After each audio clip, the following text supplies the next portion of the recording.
All right, today we're going to be working on a coil pot. It's a big project, multiple steps. We're going to build off of our coil or our pinch pots, and we're going to start with a little lump of clay.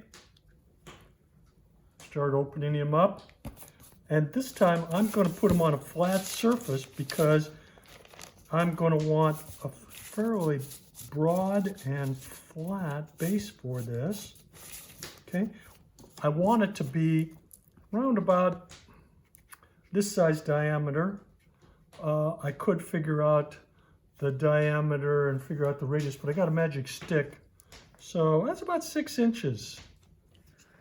So that's the size that we're going for with our base. Now, if any part of this pot, or any of your pots, like your rattles and stuff, are too thick, like over 5/8 inch, they could blow up or crack, right? So whenever we have any worries, finger on the inside, needle tool, push in, boom. That'll tell us how thick it is. We're pretty good. So that's what you can do to check on the progress of your pot. If we were in the classroom, I would be running around picking up your work and screaming, "Oh, it's so heavy!" or lavishing praise on you, which is probably more likely, right? And yeah, we can't do that now. We just got these little videos and things. Do the best we can, right?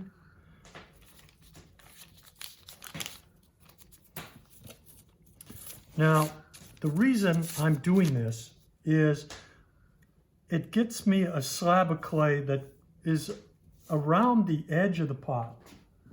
If we just use a slab of clay, we could build off it like that, but 9 times out of 10, it's going to crack right along here. So to alleviate that headache problem, right, we're making this base with a little bit of rim. I'd say an inch or so of rim. And I'm working on it.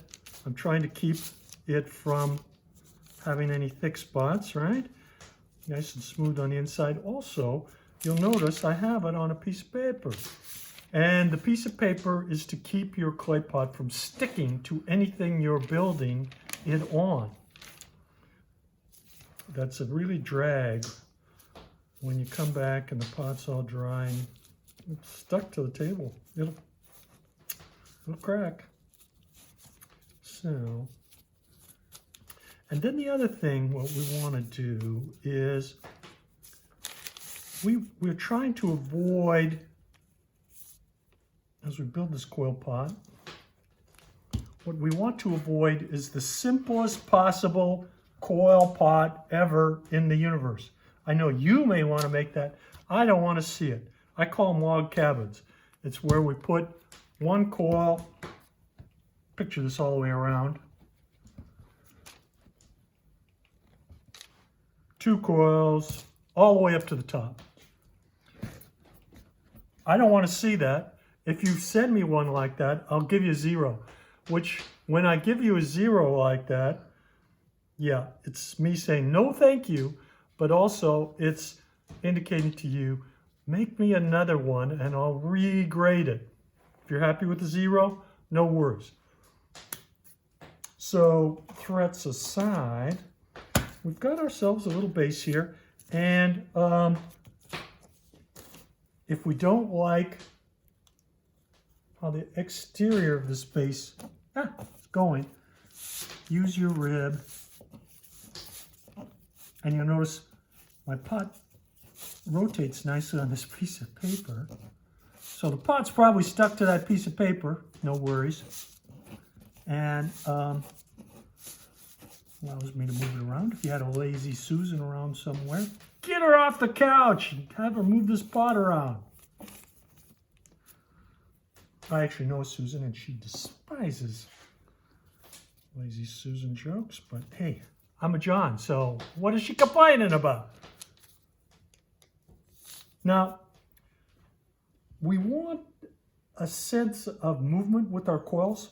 And so what I generally do is I'm going to kind of artificially give me some of that to get started.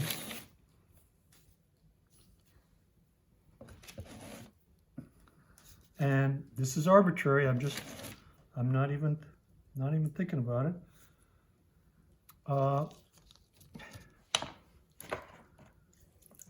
And then if I want to smooth those edges off before we get going, I'll just run my sponge around it. Yeah, it looks pretty rough, doesn't it?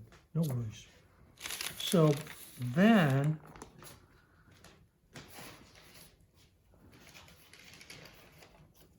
into this guy, and this is probably a little bigger. Let's see what the magic stick says. Oh, it's almost 7. It's okay. So for each of these layers, as we go up, you're going to have to score needle tool. I've got this handy dandy one, right? I can do 5 times the amount of scoring. So we're going to have to make coils, right? So you can run them between your hands.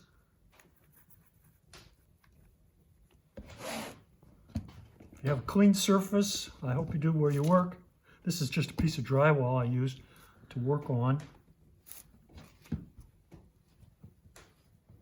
Now the coil pot I made this morning, I probably made some of the coils a little too small in diameter. So giant size, not so good. Yeah, any teeny style, probably not so good either. We want them Goldilocks size right in the middle. If you feel you're getting a square side on your coils when you roll them, spread out and push evenly along their length. Should alleviate the situation. Okay? So now this is really wet clay and this is really wet clay. And I've scored it. And I'm going to just add a little water. I don't want any water to get inside. It's inevitable there will be some. Just use your sponge and clean it up. If you allow water to build up on the surface here, it could lead to cracking.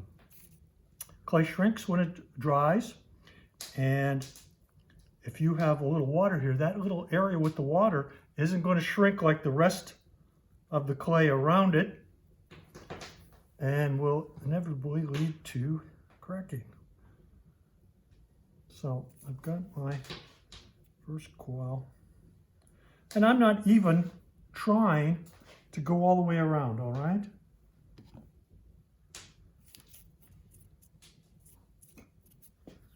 Now, here's the thing too, is as you work, I want to see the coils on the exterior of this be distinct and show all the detail, the work that you've been putting into it. And so you'll want to work with a sponge. Sponge will be on the outside, and you're going to smoosh it. That's a technical term, on the inside, okay? This will keep you from mangling the outside, all right? Well, I'm going to, for brevity's sake, I'm going to keep working and collect. Now, there are anything you can think of here would be most welcome. I've told you the one thing I don't want to see, the coil cabin style, but you can put some of these guys in, and of course I'm going to score.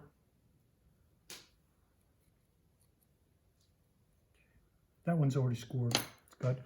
And again, I'll start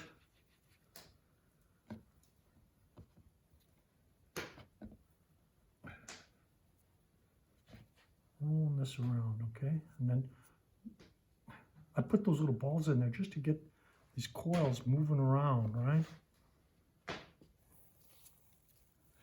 And as you go, as it starts to dry out later, you'll be able to clean up the outside a little bit.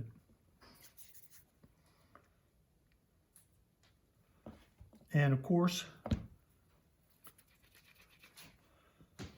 you can build your coils into little blocks if you want, and then put them on your piece. Let's see if we can do that. Use a little longer coil here.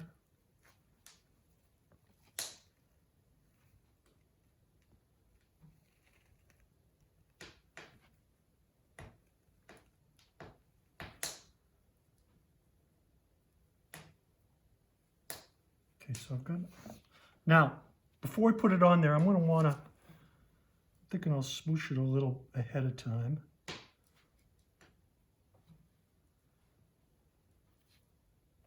So all of this smooshing hopefully will allow your coils and your pot to stay together, and they'll be held together by this amount of clay that you've smooshed together on the inside, right?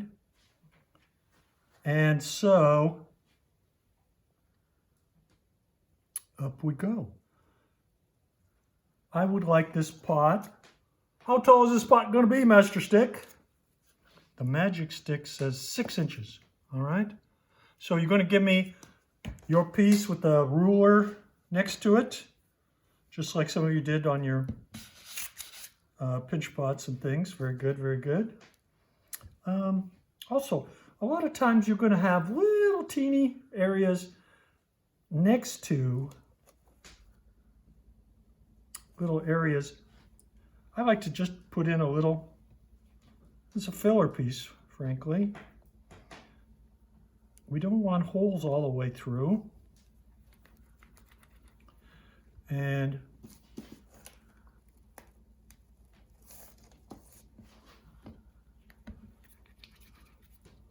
don't feel like you need to make long coils. You can make your piece out of nothing but short coils.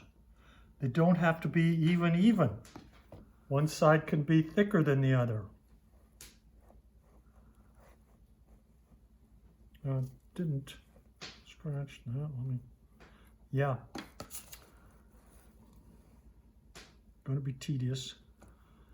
But hopefully you'll be able to get into a nice rhythm, a nice pattern, and start to build this up.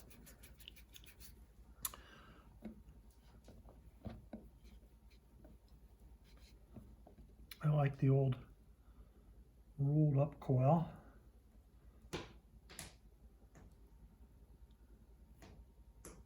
And again, with this, I'm going to probably smoosh off one side first because it's pretty hard to hold it upright and do the smooshing on the inside at the same time.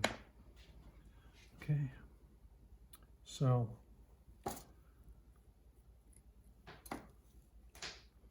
you're going to need a little bucket with water, your sponge, your needle tool. A lot of patience. That's what you've got though, right? Got that in spades. Now, I've got a hole here. Can you see that right there? And so I want to plug it. So I've got my sponge from the outside and I'm pushing from the inside. And then I'm going to just smoosh it together, all right? Now,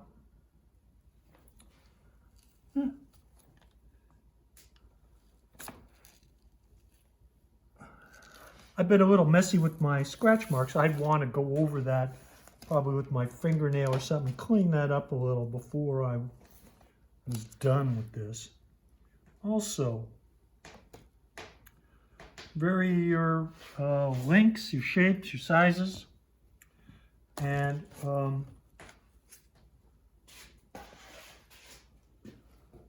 then eventually you'll get something like this, okay? Now, the one I made this morning, it's like this. And that's about 6 inches. You'll notice, although in a few places, if you can see this area here, see that I haven't really quite filled that in yet. But I don't want it to leak, so, and it's pretty, this is pretty firm compared to that last one. As you're building this, you may have to just walk away from it and let it set up a little more. And you should be able to get your rib in there when I'm just making little dabs of clay to fill in. I don't want to add width because it could make it so wide it's going to blow up. These little sort of almost like skins help me to bridge that. And even when it's stiff, you're going to want to use your sponge or something in your finger. So you're going to need to sign the bottom of your pieces. I notice you've been doing that on your previous things. The other thing that I'm going to want on this pot before we're done is a lip, a rim. And that's going to tell us that you have finished the piece. You've gone as high as you can or that you want, and you don't want it to be any taller. So if I just leave it like this, it's going to look like I didn't have enough time to finish. It's going to look unfinished, right? So we're going to want to come up with a rim that says, hey, I'm done. Okay, let's hope that doesn't fall off of there. What I have over here, can you see these? Mm-hmm. So these are possible rim treatments, okay? This is an oldie but a goodie. That's just the marbles all stuck together. If you do this, you're going to have to be very careful that they're scored both underneath and side by side, because otherwise demons touch your pots, boom, and you have a pot, and maybe you have two, and you'll have gaps. Yeah, we can maybe hit the others with a hammer and get them in a regular fashion, but it's a drag when you have just one gap, you know, because what? Some of you have been doing the vines and leaf treatment. I love it. That would work great as a rim. I've had people make nice little birds that were sitting on the rim. And that's also awesome. These can go on the rim. Let's see if I can. That's yeah. Have one? So these would go like so, all the way around. If you're going to do that, I would do something with that round surface around here. I would give it a little more texture. Okay. That's just my thought. What I'm going to do is a different treatment. If I can manage it, I've got two coils that are a little longer than this surface. And the magic stick really didn't help me with this. So what I did there was, for such situations, I have a long piece of string, right? And I run it around like so. So that length is one rotation around my pot. And to make this work, I need two, and I need them to be a little longer than this so that I can make a clean join on my rim.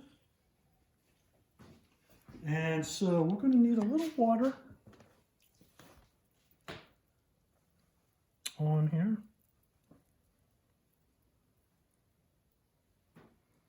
And the coils are very, very soft. So what I'm going to do is I'm just going to start to twist them.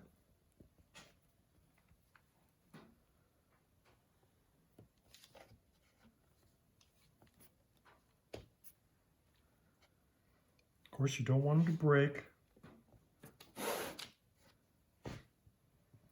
That's always a drag.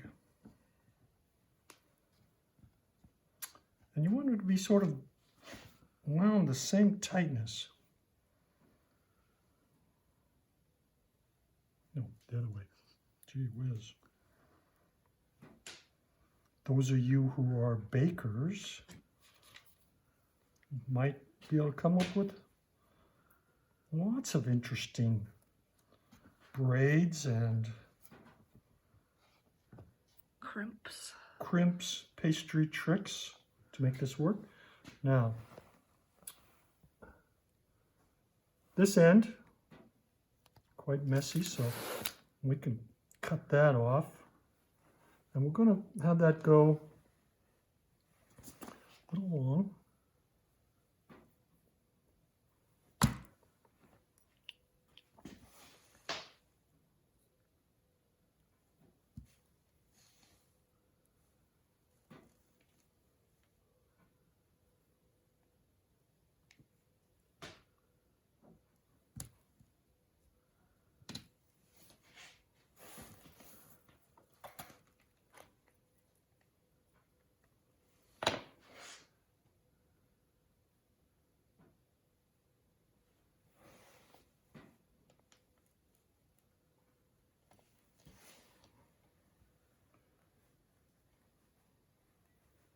Okay, something like that. I'm not going to worry about that slight texturing of that. Now I'm going to have to push without mangling so that these are joined to my rim.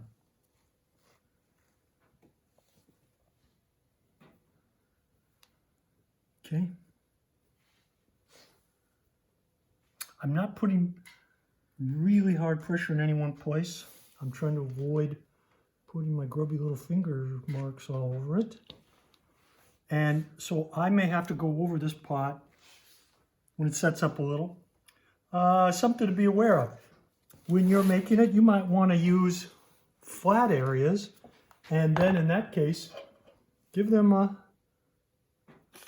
texture, okay?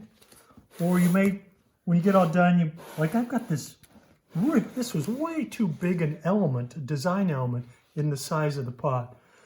So you might want to do something to change its shape.